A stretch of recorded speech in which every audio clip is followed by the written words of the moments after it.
sa présence.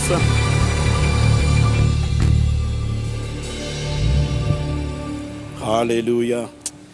Dis avec moi, waouh.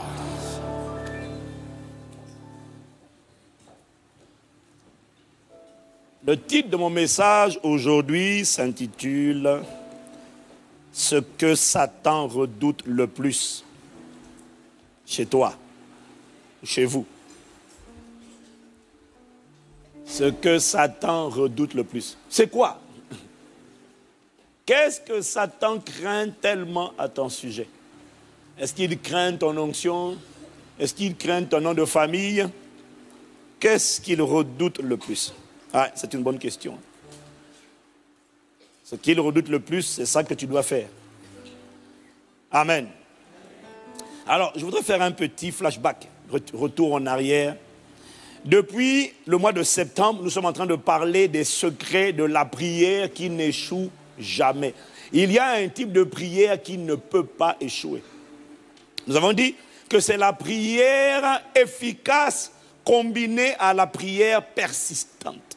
C'est la prière qui est à la fois efficace et qui est à la fois persistante. Ça veut dire qu'il ne se relâche pas. Bien-aimé, on ne peut pas vivre l'extraordinaire divin. On ne peut pas vivre Christ tant qu'on n'a pas percé et pratiqué les secrets de la prière qui n'échoue jamais. Voilà pourquoi nous avons passé plusieurs semaines, voire plusieurs mois maintenant, à examiner les obstacles à l'efficacité de nos prières en rappelant que bloquer ta vie de prière, c'est bloquer ta vie. Car la prière est la respiration de ton esprit ou encore de ton homme intérieur. Nous avons démontré que le secret de la vie extraordinaire vécue par Jésus résidait dans sa vie de prière. Et quand on parle de la vie de prière, permettez-moi de préciser que le but majeur de la prière, ce n'est pas de tout le temps parler. Non. Le but ultime de la prière, c'est de nous faire rentrer dans une dimension de connexion permanente avec le ciel, c'est-à-dire c'est de nous faire rentrer. Le but ultime de la prière, c'est de nous emmener à une dimension permanente de communication ou de communion avec la personne la plus importante sur terre, appelée le Saint-Esprit. Quelqu'un me dit Amen s'il me suit. Le but de la prière, ce n'est pas que de parler tout le temps. Non, d'abord la prière, c'est bidirectionnel. Il y a ce qui sort de toi, qui va vers Dieu, et ce qui est de Dieu et qui vient vers toi. Dieu, toi, tu exprimes à Dieu ton cœur, ton allégeance, ta dévotion, tes supplications, c'est vrai, mais Dieu te répond également en t'instruisant, en te montrant la voie que tu dois suivre, en te conseillant, en te protégeant, en t'équipant, en t'accompagnant, en te backupant. Il y a deux directions. Il y a toi qui vas vers Dieu, mais aussi il faut que Dieu t'équipe et te remplisse, et te conduise et t'instruise. Quelqu'un dit Amen. Quelqu'un dit encore Amen. Donc c'est important de bien comprendre le but de la prière. L'objectif ultime de la prière, c'est d'entrer dans cette dimension qu'on appelle la communion du Saint-Esprit. Est-ce que c'est clair? Et toute la vie de Jésus était fondée sur cette communion avec le Saint-Esprit. La Bible dit dans Luc 4, verset 1, Jésus, rempli du Saint-Esprit, fut conduit par le même Saint-Esprit dans le désert. Et au verset 14, la Bible nous dit Jésus, revêtu de la puissance du Saint-Esprit. Les trois dimensions, c'était Jésus rempli, Jésus conduit, Jésus revêtu. Et c'est pour ça qu'il priait tout le temps. Mais le but, ce n'était pas de prier. Le but, c'était d'atteindre ces trois dimensions. Rempli, conduit, revêtu. Quand il était comme ça, mon gars, le surnaturel était son quotidien. Ça sera ton quotidien, mon quotidien. Au nom de Jésus. Je n'ai pas entendu ton Amen. C'est de cette communion avec le Saint-Esprit, quand il était rempli, quand il était conduit et quand il était revêtu, c'est de là que tout le reste sortait. Les fleuves d'eau vive, la plénitude de l'amour, de la paix, la joie, la foi, la douceur, la bonté, le caractère, le fruit de l'esprit, l'endurance sortait de la vie de prière, c'est-à-dire sortait de cette communion avec le Saint-Esprit. L'audace, la foi, le courage, l'autorité, la puissance spirituelle, l'autorité spirituelle, les dons spirituels et même la vigueur physique sortaient de la communion avec le Saint-Esprit. N'est-il pas écrit dans Romains 8 au verset 11, si l'esprit de celui qui a ressuscité Jésus d'entre les morts habite en vous, celui qui a ressuscité Christ d'entre les morts rendra aussi la vie à vos corps mortels par son esprit qui habite en vous. Littéralement, ce que ça dit, c'est simplement que le Saint-Esprit, quand il est en toi, quand tu rentres en communion épanouie et efficace avec lui, il va t'éteindre sur la santé de ton corps. Que ce soit ton partage au nom de Jésus. Quelqu'un me dit Amen. Et c'est cette communion avec le Saint-Esprit par la prière que le malin, le tentateur, le diable va tout faire. C'est cette communion qui va tout faire pour briser en nous poussant, toi et moi, à pécher à travers la désobéissance. Parce que nous avons vu que le dénominateur commun à tous les blocages et les obstacles à la prière, nous avons vu que le dénominateur commun, c'est la désobéissance. Et la désobéissance, c'est quoi? On a donné plusieurs cas et plusieurs exemples de désobéissance. Mais en fait, la désobéissance, c'est simplement le péché. La désobéissance, c'est la transgression des lois de Dieu. La désobéissance, c'est lorsque tu refuses d'obéir à ce que Dieu, à la parole de Dieu qui a été révélée par la Bible, qui contient la parole de Dieu. Et la désobéissance, c'est lorsque tu refuses d'obéir à la voix de l'Éternel. Il y a la parole de Dieu et il y a la voix de Dieu. La désobéissance, c'est lorsque tu choisis quelque chose que Dieu a dit. Tu dis non, moi je ne fais pas. Est-ce que quelqu'un me suit? Il y a la désobéissance dont tout le monde est conscient. Mentir, voler, tout ça on sait. Mais il y a des désobéissances beaucoup plus subtiles que même les croyants ne réalisent pas, ne sont pas conscients, et donc beaucoup ne savent pas, ne savaient pas du moins, qu'ils étaient dans la désobéissance alors qu'ils étaient dans la désobéissance. Et on a vu des exemples de désobéissance dont les gens ne sont pas souvent conscients. Bon, honorer son père et sa mère, ça encore tu savais.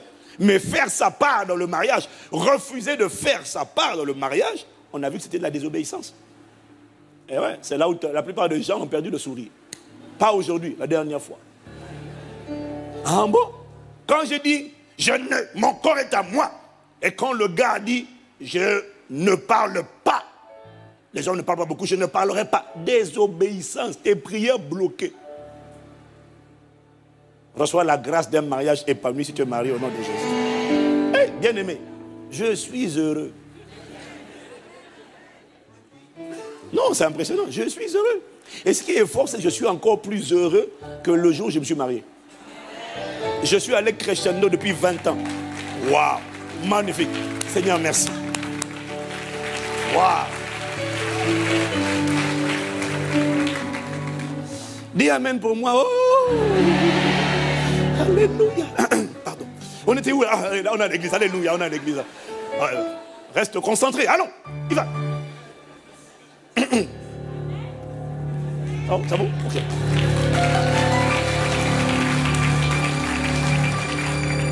On a vu que refuser de faire la guerre à Satan. Il y a des chrétiens qui n'aiment pas le combat spirituel. Ils savent qu'ils ont des démons. Mais le démon est là. Il est où? En moi. Taille en pièces.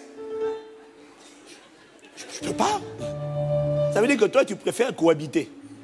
Non, mais si je le taille en pièces, il risque de se fâcher. Non, il y en a qui savent qu'ils ont des démons. Tu sais, la colère que tu as bizarre là, quand tu te transformes en cyclone vivant là, c'est un démon. La convoitise que tu as là, les mauvaises pensées là que tu as, la meuf, elle commence à faire tous les portraits là. Et toi, la soeur, tu dis, oh, le gars, oh. C'est un démon qui est en train de t'inspirer. Hein? Ah là, tu ne souris plus, hein? Oh! Et c'est un démon. Et au lieu de combattre ce démon en renversant son système de pensée, il y en a, ils avalent seulement. Ils disent, oh, on n'a pas vu. Pasteur Ivan est trop radical. C'est un extrémiste. Je ne suis pas un extrémiste, je suis un zélé de Jésus. Je suis un passionné de Christ. Un embrasé par le feu du Saint-Esprit. Et un témoin vivant de ce qu'on peut triompher du péché. Voilà, par la grâce de Dieu. Dis Amen. Donc on a vu que refuser de faire la guerre à Satan et choisir la cohabitation, c'est de la désobéissance. Dieu dit fais la guerre. Tu ne vas pas à la guerre parce que tu as envie d'aller à la guerre, tu vas à la guerre parce que tu dois défendre ton pays. Tu dois défendre ta famille. On a vu que refuser de rester immature, ne pas s'engager vers la maturité spirituelle. Après 3 ans, pas avant, après, c'est de la désobéissance. Ne pas être déterminé à porter le fruit de l'esprit et ne pas être déterminé à obéir à Dieu. Bon, quand tu viens d'accepter Jésus, on comprend que ça peut prendre du temps. Mais après 3 ans, ça prend trop de temps. C'est de la désobéissance. Tu dois avoir le désir et être déterminé à mûrir et à obéir à Dieu. Vous savez qu'il y a des chrétiens, il y a plusieurs chrétiens qui vont à l'église ou qui sont connectés à distance sur Internet, mais qui depuis l'an 1970 n'ont toujours pas décidé d'obéir. En fait, beaucoup, pour eux, s'ils vont à l'église le dimanche, c'est bon. Ou alors si je me connecte sur Internet, c'est bon. Ne me demandez pas de mettre la parole de Dieu en pratique, selon Jacques 1, verset 22. Si j'y vais, c'est déjà pas mal. Et puis là, ils se disent, je suis un pratiquant. Le pratiquant, c'est celui qui va le dimanche matin. Ah non, Dieu ne te demande pas d'aller le dimanche matin à l'église. Dieu te demande de pratiquer la parole tous les jours. De marcher par l'esprit tous les jours. De mettre en pratique la parole tous les jours. Tu peux aller à l'église tous les dimanches et puis être désobéissant. Il y a des gens qui n'ont pas décidé d'obéir. Ils sont croyants depuis 1970. Ils ne se soumettent à aucune autorité. Ils ne sont fidèles ou diligents ou engagés dans aucune œuvre de manière durable. Non. Ils ne rendent compte à personne. Ils ne font partie d'aucune famille spirituelle. Ils visitent de temps en temps, tous les dimanches, une église après une autre. Mais tu es où? On ne sait pas. Mais quand on te demande tu appartiens à quelle famille, tu arrives à répondre quand même que tu as au moins une famille. Même si tu es orphelin, tu dois avoir une famille d'accueil. Hein? Il n'y a personne qui s'en sort sans famille sur la terre. Là. Tu as besoin d'une famille. Quand tu n'as pas de famille, l'État te pose une famille quand tu es enfant. Dis Amen. Et quand tu deviens adulte, bon, tu vas avoir le choix. Mais en tout cas, avec Dieu, tu as toujours besoin d'une famille. Dis Amen. Il y a des gens, on ne sait pas quel est le berger qui rendra compte pour eux devant le souverain berger. On ne sait pas. Ce sont les électrons libres qui font ce qu'ils veulent, comme ils veulent, quand ils veulent, et qui estiment ne devoir rien à personne. Ils ne donnent pas la dîme à Dieu. Ils ne la donnent pas dans une église. Et quand ils donnent leur dîme, ils la donnent en fonction de leur humeur, de leurs émotions, ou en fonction des événements tragiques qui arrivent sur la planète. Donc il y en a, ils prennent leur dîme. Oh, il y a eu tel accident à tel endroit, je vais leur donner ma dîme. Non, là tu as donné une offrande. La dîme, ce n'est pas toi qui décides où ça va. Quand tu habites en France, ce n'est pas toi qui décides où tu donnes tes impôts. Les impôts en France vont prendre sur ton compte, de gré ou de force. Hey! Dis Amen. La dîme, c'est pas pour toi. Je ne comprends pas l'écriture. Il y a des gens comme ça. Hein? C'est-à-dire qu'il n'a pas décidé d'obéir, soumis à personne. Je fais ce que je veux, je suis où je veux. Ça, c'est pas ça, tu te prends pour Robinson Crusoe. Sur la terre, ça ne marche pas dans le royaume de Dieu. Dans le royaume de Dieu, l'église, ce n'est pas un membre, c'est un corps. Ce n'est pas un nombril, c'est un corps entier composé de plusieurs membres. Ça, c'est l'église de Jésus-Christ. L'église, c'est une famille composée de plusieurs enfants. Même, c'est pour ça qu'il dit, aimez-vous les uns les autres, supportez-vous les uns les autres, pardonnez-vous les uns les autres. Ça veut dire que, et quand Jésus a dit, quand vous priez, dites notre Père. Il n'a pas dit c'est mon Père. Non, tu n'as pas le droit de dire mon, ce n'est pas le tien. On est ensemble. On est une famille. Et on doit être ensemble. Tu dois avoir une famille. Donc, si tu ne comprends pas ça, et que depuis 3 ans, là, tu es toujours dans, je n'appartiens à aucune église, je fais ce que je veux. Tu es un électron libre, c'est de la rébellion. Ça veut dire que tu n'as pas décidé d'obéir. Tu fais partie des personnes pour lesquelles le propriétaire de la vigne appelée terre a demandé dans Luc chapitre 13, au verset 7 à 9. Waouh! Alors, il dit au vigneron, voilà 3 ans. Dis avec moi, 3 ans.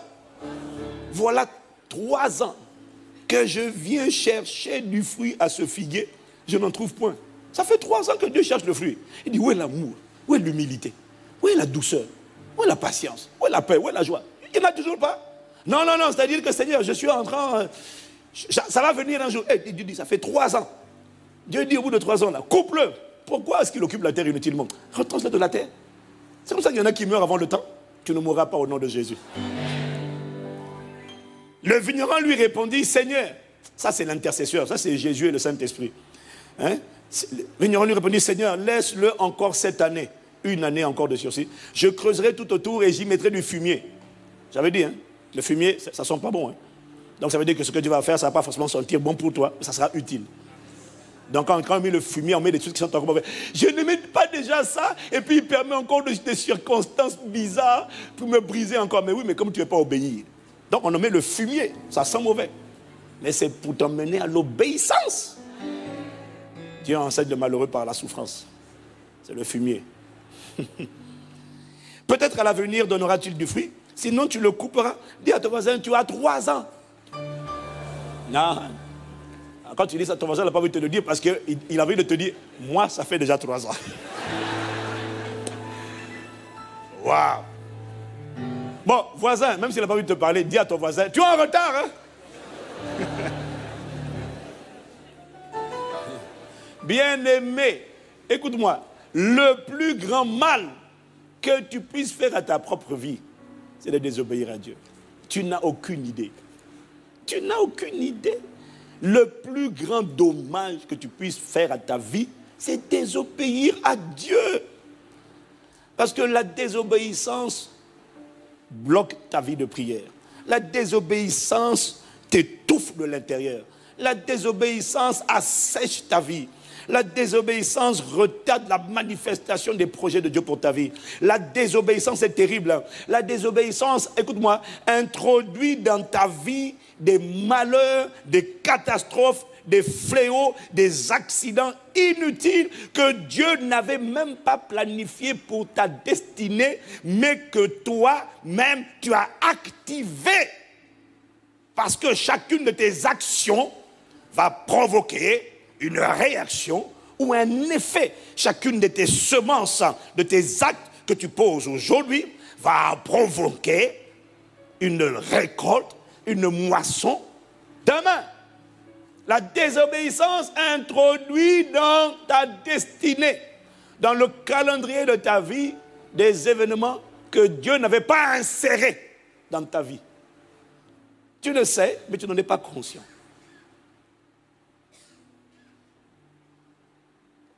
Galates 6, verset 7. Ne vous y trompez pas, on ne se moque pas de Dieu. Ce qu'un homme aura semé, il le moissonnera. Quand il dit ne vous y trompez pas, ça veut dire, mon gars, il ne faut pas te laisser séduire. Ce que j'essaie de te dire, c'est qu'il n'y a aucune désobéissance qui sera sans conséquence. Rachète le temps, gagnons du temps, obéissant à Dieu. Dis Amen. Tu n'aimes pas. Tu sais quoi, je ne comprends pas pourquoi tu es calme comme ça. Notre génération, là, nous là, on n'aime pas le mot obéissance. Les gens n'aiment pas. Les gens, je fais ce que je veux, quand je veux, où je veux, comme je veux. Ça on aime bien. C'est le langage des adolescents. Il y a beaucoup de cocobards qui se comportent encore comme les adolescents et qui blâment les adolescents alors que toi, tu fais comme l'adolescent devant Dieu. Avec Dieu, tu es exactement comme les adolescents.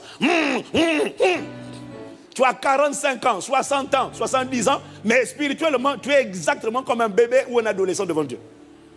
C'est ma vie. C'est mon corps, non? En bon. C'est toi qui l'as fabriqué? Dis-moi, comment tu as fait? Tu as découvert que tu avais un corps ou tu as fabriqué ton corps? Hein? Hey! Calmos! Humilité! C'est quoi ces êtres humains-là? Même les oiseaux te regardent et disent, mais tu es vraiment borné. Hein? Je te dis, la création ne comprend pas l'homme. Vous êtes têtus. Vous les hommes, là, vous êtes têtus. Hein? C'est pour ça que des fois le chien fait waf, waf. Tu dis, Minou, waf, waf. Il entend de te dire, espèce de têtu. Oh. Waouh. Est-ce que quelqu'un me suit? Soyez, comme dit le pasteur Carl, soyons un peu intelligents quand même des fois, quoi. Ça ne te fatigue pas d'introduire dans ton agenda, dans ta vie, des événements que Dieu n'a pour toi que des projets de paix et non de malheur, pour te donner un avenir et de l'espérance. Dieu n'est pas l'auteur des malheurs qui arrivent. Ce n'est pas parce que Dieu permet une chose que Dieu est l'instigateur ou le commencement ou l'initiateur de cette chose. Il faut arrêter de me sortir des passages comme Amos 3, verset 6 de leur contexte. Oui, la Bible dit, est-ce qu'une chose arrive sans que l'Éternel en soit l'auteur? Ça veut dire, sort de ça. Ça, c'est un seul verset qui parle comme ça dans la Bible. C'est Amos qui parle. C'est un prophète. Tu sais, les prophètes, il leur arrive des fois, je connais plein de prophètes qui ont dit des choses qui n'étaient pas exactes. Hein? Dieu laisse ça dans les Écritures. Tu ne peux pas développer une doctrine avec un verset biblique. Je n'ai pas entendu ton amen. Voilà. Quand tu veux asseoir une doctrine, il faut plusieurs passages, il faut au moins 2 ou 3 témoins, pas un verset. Parce que celui qui l'a dit peut l'avoir dit dans un contexte précis. Voilà. Dis amen encore. Qu'est-ce que j'essaie de te dire? J'essaie de te dire que la désobéissance introduit dans ta vie des événements, des catastrophes, des malheurs. Pas des épreuves. Non. Je parle des malheurs.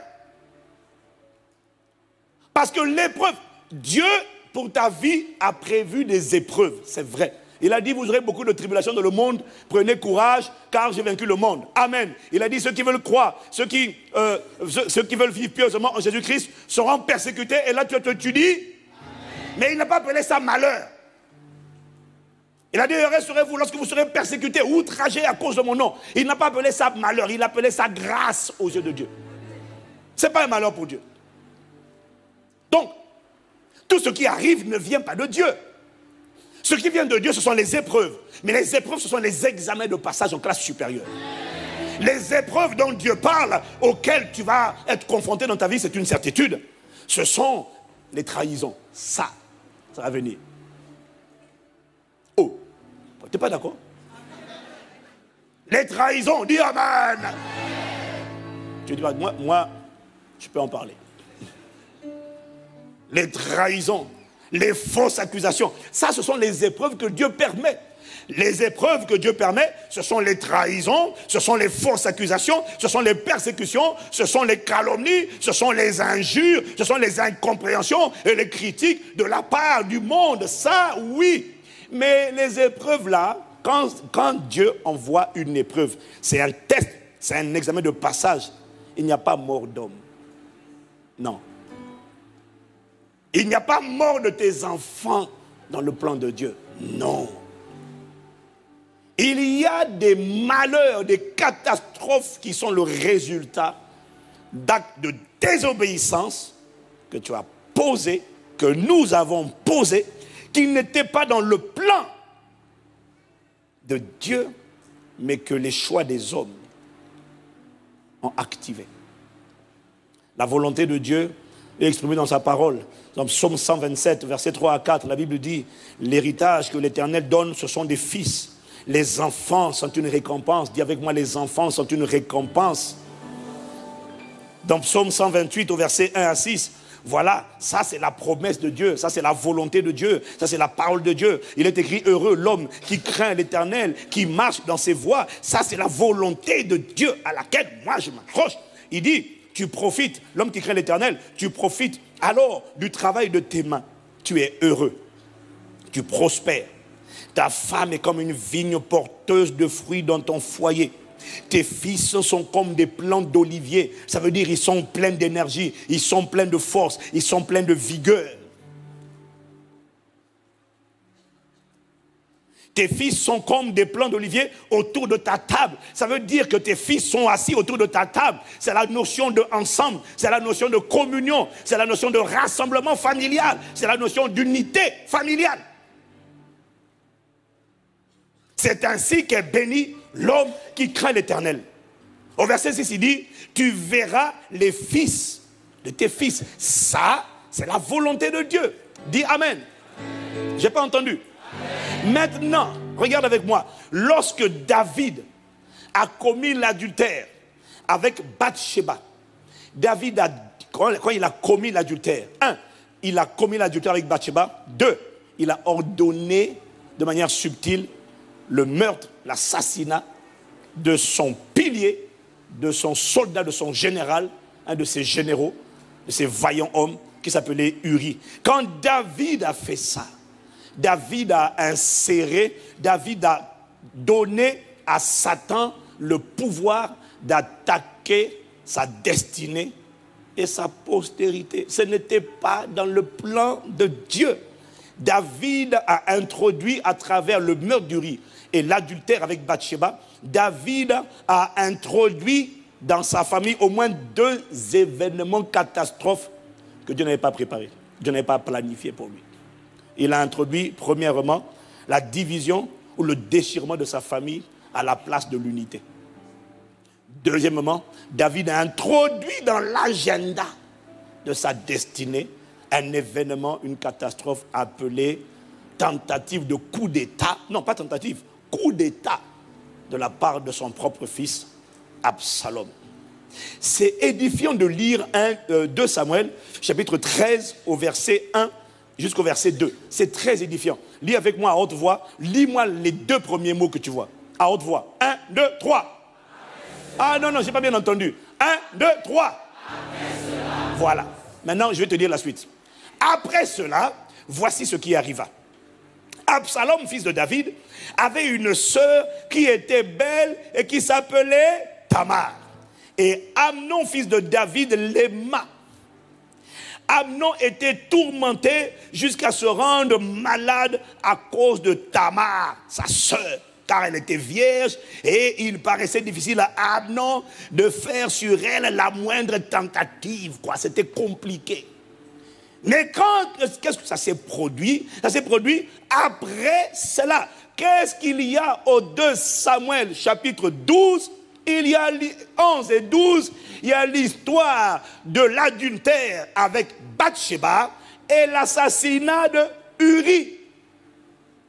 Et le verset 13, le chapitre 13 commence par après cela. Avant cela, il n'y avait rien. Les plans de Dieu étaient parfaits. Il n'y avait que des projets de paix et non de malheur pour donner à David un avenir et de l'espérance. Il n'y avait aucune interférence satanique. Satan n'arrivait pas à mettre sa main sur la vie de David. C'était l'homme selon le cœur de Dieu. Et il est demeuré l'homme selon le cœur de Dieu malgré cet épisode. Mais il n'empêche que avant cela, il n'y avait pas de problème. Mais après cela,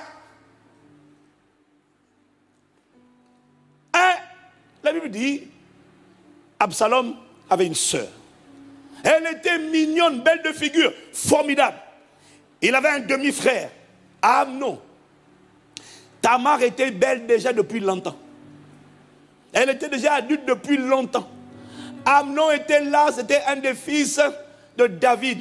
Absalom aussi était le fils de David. Mais après cela, bizarrement, Amnon, il nous dit quoi? Il nous dit, Amnon était tourmenté jusqu'à se rendre malade à cause de Tamar. Un esprit d'inceste est rentré dans la lignée, dans le sang, dans le sang de David. Et il a commencé à oppresser, harceler les enfants de David. Tu n'as aucune idée de ce que ta désobéissance continue va engendrer demain. Pas aujourd'hui. Parce que ce qu'on plante ne pousse pas maintenant. Ça pousse demain. Après ça, il n'y avait rien avant. Il n'y avait rien. Tout allait bien. C'est après que tout a commencé.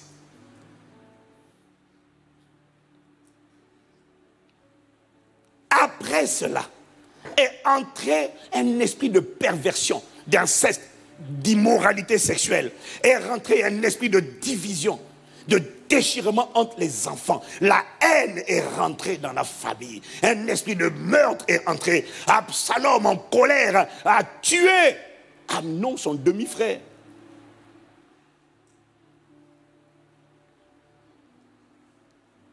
Un esprit de mort et de meurtre est rentré et a commencé à décimer les enfants. Des jeunes enfants de David, Amnon, Adonijah, Absalom sont morts jeunes. Non. Quand une épreuve vient de Dieu, elle ne décime pas tes enfants. Parce que les enfants sont une récompense que Dieu donne. Non. Quand les enfants commencent à être massacrés, tu ne dis pas, oh, pourquoi Dieu a laissé faire ça? Non, non, non, non, non. Quelle graine as-tu planté hier? La désobéissance n'est pas sans conséquence, mon ami. Il y a des choses dont tu dois t'imprégner, des vérités dont tu dois être en permanence conscient, afin de ne pas te laisser séduire par le tentateur qui va te dire, oh, il n'y aura rien de grave, Dieu est trop bon. Je viendrai dessus la prochaine fois. Mais là, aujourd'hui, le Saint-Esprit m'a dit de venir là.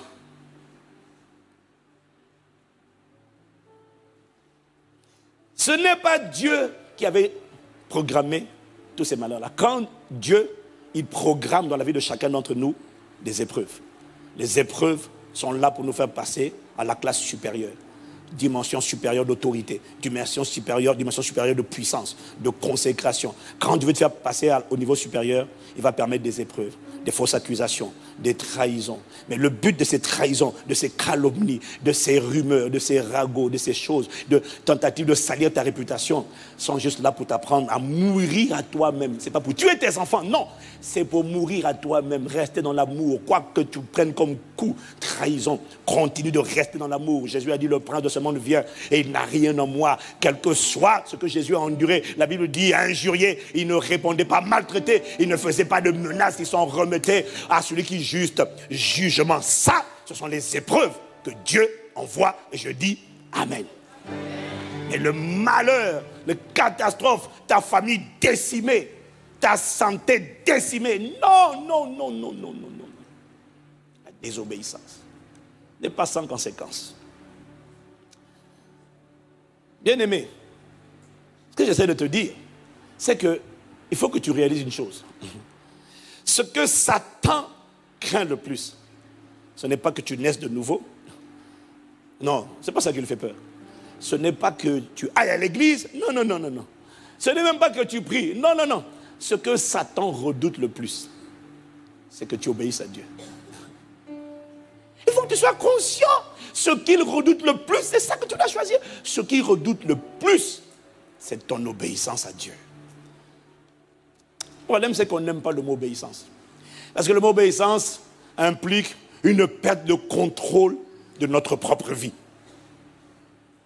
Mais la vérité, est-ce que tu le veux ou que tu ne le veuilles pas, quand tu désobéis à Dieu, tu obéis quand même à quelqu'un. Amen. Pierre dit dans 2 Pierre 1, deux Pierre 2, verset 19, chacun de nous est esclave de ce qui a triomphé de lui.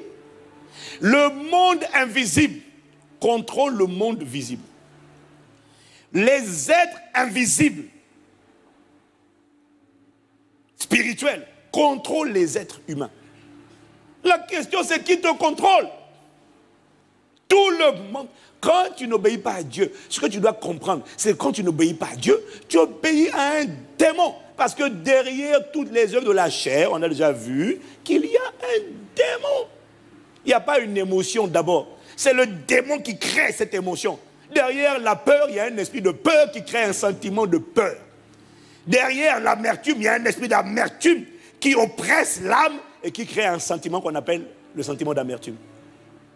Derrière le rejet, il y a un esprit de rejet qui oppresse l'âme et qui la remplit d'un sentiment appelé le sentiment de rejet. Derrière l'impudicité, l'immoralité sexuelle, il y a un démon qui oppresse l'âme et qui crée les pensées d'impudicité. C'est d'abord un esprit. Et chaque fois qu'on prie pour les gens, on voit les esprits se manifester. Waouh! Quel silence religieux. C'est bien ça. Un silence méditatif. Waouh! Magnifique.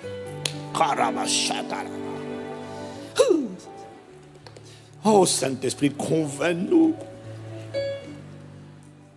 Satan n'en a rien à faire que tu sois né de nouveau. C'est dommage parce qu'il a perdu quelqu'un pour l'enfer. Mais ça ne veut pas dire que tu es devenu dangereux. Mais non! Tu n'es pas dangereux pour l'enfer parce que tu es né de nouveau. Tu es dangereux pour l'enfer lorsque tu commences à obéir à Dieu. C'est pour ça que ce qu'il redoute le plus, ce n'est pas ta nouvelle naissance, ce n'est pas ta prière, c'est ton obéissance. Quelqu'un me dit Amen. Quelqu'un me dit Amen. Romains 6, verset 16. Passage que tu connais, qu'on connaît. Mais bon, comme le Saint-Esprit m'a dit de dire ça, moi je vais dire ça. Alors, on va le lire ensemble à haute voix. Il faut que tu le lises. Ce passage-là, il faut le connaître par cœur. Il faut le connaître par cœur. Fais juste l'effort. Ne savez-vous pas qu'en vous livrant à quelqu'un comme esclave? Bon, si c'est trop long à mémoriser par cœur, retiens les grandes lignes. Ok? 1, 2, 3. On y va. 1, 2, 3. Voilà. Vous livrant à quelqu'un comme esclave pour lui obéir, vous êtes esclave de celui à qui vous obéissez. Soit du péché qui conduit à la mort, soit de l'obéissance qui conduit à la justice. Il y en a parmi vous qui ne lisent même pas l'écran. Ils ne récitent pas et puis ils ne lisent pas l'écran parce qu'ils n'ont pas envie de lire. Non, je ne veux pas lire. Waouh! Ne savez-vous pas qu'en vous livrant à quelqu'un comme esclave pour lui obéir, vous êtes esclave de celui à qui vous obéissez? Donc, tu es esclave de celui à qui tu obéis. Donc, l'obéissance est capitale. L'obéissance révèle la seigneurie ou encore le maître. Ça veut dire quoi? Ça veut dire, sans l'obéissance, écoute-moi, je vais le dire différemment. La prière du salut prouve que tu as accepté Jésus comme sauveur. Dis Amen. L'obéissance prouve que Jésus est devenu ton Seigneur. C'est tout. La seule preuve, il n'y en a pas d'autre, que Jésus est ton Seigneur, c'est ton obéissance. Il n'y en a pas d'autre. C'est pour ça qu'il a dit, mais vous êtes des comédiens. Hein? Pourquoi, Luc 6, 46, pourquoi m'appelez-vous Seigneur? Oh Seigneur, oh Seigneur, ah Seigneur, oh Seigneur. Pourquoi m'appelez-vous Seigneur, Seigneur? Luc 6, 46. Et ne faites-vous pas ce que je dis. Ça veut dire quoi? Tant que tu ne fais pas ce que je dis, arrête de m'appeler Seigneur. Waouh, magnifique. Pourquoi m'appelez-vous oh Seigneur, oh Yahweh, oh Papa, oh Père, oh Adonai. Tous les noms que tu veux là, tu es un comédien. Jésus dit, tant que tu ne fais pas ce que je dis, tu es un bon acteur, une bonne actrice.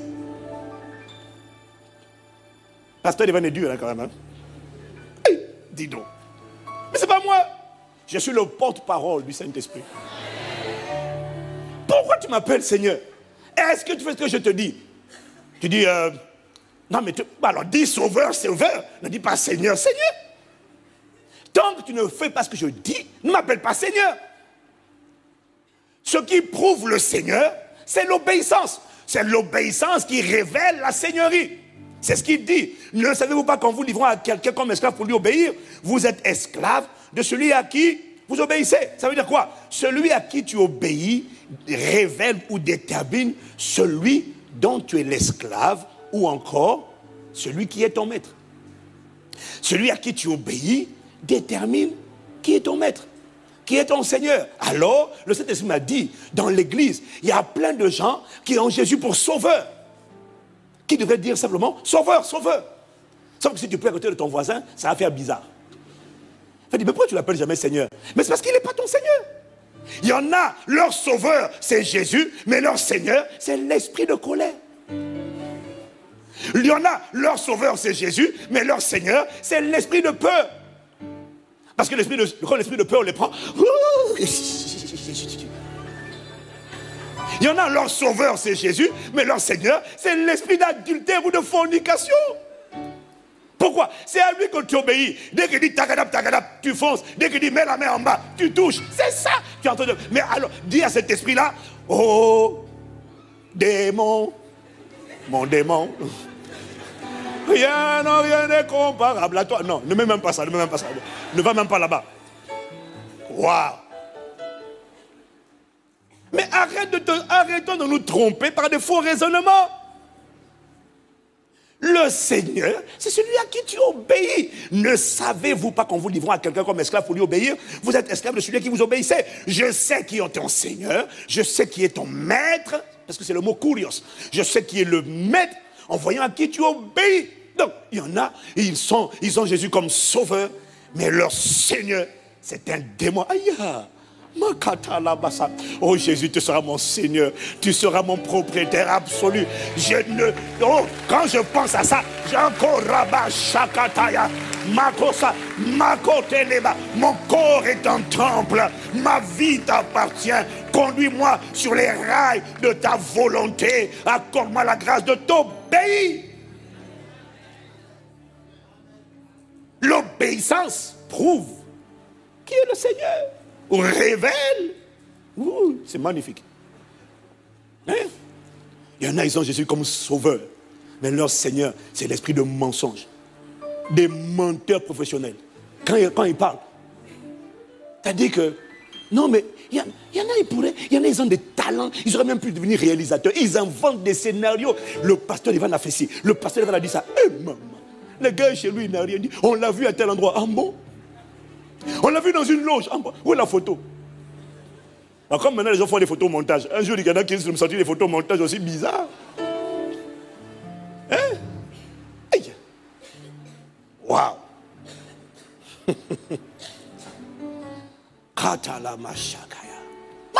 Moi j'aime quand la parole, tu vois, elle est simple. Elle m'interpelle. Elle me dit, arrête de te séduire toi-même. Pourquoi tu m'appelles Seigneur? Oh, Yahweh, Adonai. Non. Tant que tu ne fais pas ce que je dis, ne m'appelle pas Seigneur. Si tu es sauvé, appelle-moi sauveur. Mais pour ton voisin, tu vas devenir louche. Et ce gars-là ne parle jamais de Jésus comme étant son Seigneur. Oh sauveur, merci pour ta bonté ce matin. Ça fait bizarre, hein? Oh Sauveur, merci de t'être souvenu de moi. Merci de me garder par ta fidélité. Oh Sauveur. En tout cas, ma soeur, si tu vois quelqu'un qui prie toujours le Sauveur, ça veut dire que Jésus n'est pas son maître. Ne me dis pas, oh, il a l'air gentil. Hein? Continue ta route. Si dit ma soeur, tu dis Tu dis quoi? Sauveur, continue. C'est pour ça qu'il devient aussi menteur et il dit Seigneur. Waouh! Des vérités simples, mais réfléchis. Quelqu'un me dit Amen. Ce que ce texte dit encore, c'est simple, c'est pas moi, c'est le Saint-Esprit qui m'a dit ça, c'est pas moi, moi je suis porte-parole. Ce texte dit une deuxième chose. Celui à qui tu obéis détermine celui à qui tu te livres. Ne savez-vous pas, remets le passage à l'écran s'il te plaît. Ne savez-vous pas qu'en vous livrant à quelqu'un comme esclave pour lui obéir, en vous livrant à quelqu'un, celui à qui tu obéis détermine celui à qui tu te livres. Celui à qui tu te livres, ça veut dire celui à qui tu donnes le pouvoir sur ta vie. C'est ça. Donc, l'obéissance, celui à qui tu obéis, révèle celui à qui tu as donné le pouvoir. Le pouvoir de tenir ta vie, le pouvoir de façonner ta vie a été donné pas à celui que tu pries, mais à celui à qui tu obéis.